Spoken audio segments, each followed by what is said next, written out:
siswa HPS. Kenapa tinggal serumah sama Nyai? Gude? Hah? Dasar bocah edan. Ibu kok pribumi? Jowo. Aku gak gelem dadi Indo. Aku kepengen koyo mama. Pribumi.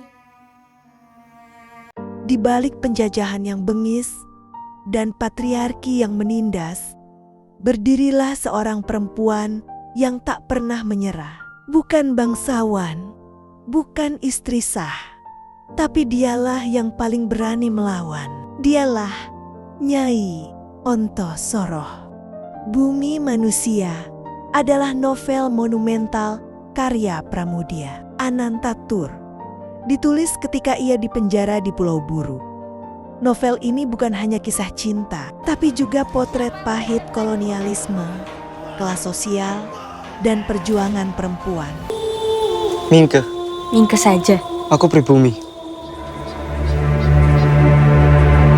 Tokoh utamanya adalah Mingke, pemuda pribumi berpendidikan Belanda. Namun ada satu tokoh yang sangat menarik, yakni Nyai Ontosoroh, seorang nyai atau gundik yang mencuri perhatian. Dia mengubah status hina menjadi sumber kekuatan. Untuk memahami kisah ini, kita pakai dua lensa, postkolonialisme dan feminisme. Edward Said menyebut, kolonialisme menciptakan citra timur sebagai lemah. Homi Bhabha bicara soal mimikri, meniru penjajah untuk melawan mereka. Gayatri Spivak bertanya, bisakah yang tertindas berbicara? Nyai. Berarti gundik, status rendah.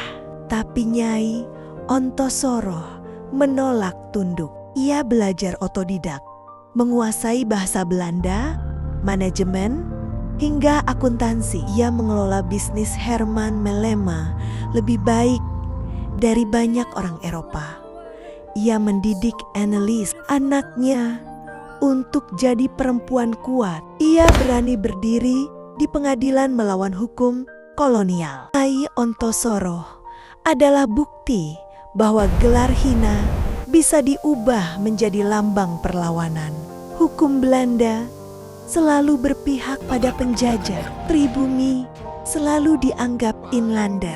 Bahkan Mingke, meski pintar, tetap dipandang rendah. Tapi mereka melawan. Mingke dengan pena, Nyai dengan strategi. Mereka meniru Barat, tapi bukan untuk tunduk untuk membalikan kekuasaan. Inilah yang disebut mimikri. Identitas mereka tidak murni Jawa, tidak sepenuhnya Eropa. Inilah hibriditas, dan justru dari sanalah lahir kekuatan baru.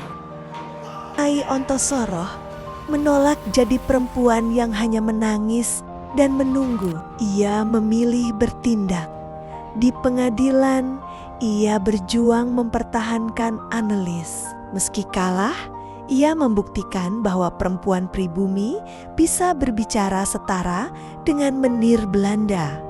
Ia adalah simbol feminisme sosialis melawan patriarki, melawan kapitalisme, dan melawan kolonialisme. Kisah Nyai Ontosoroh bukan sekadar karakter fiksi di novel Bumi Manusia, karangan Pramudia Anantatur.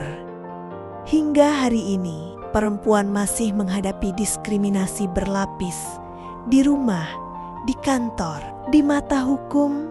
Kisah ini mengingatkan kita, melawan bisa dengan ilmu, keberanian, dan pilihan untuk tidak diam.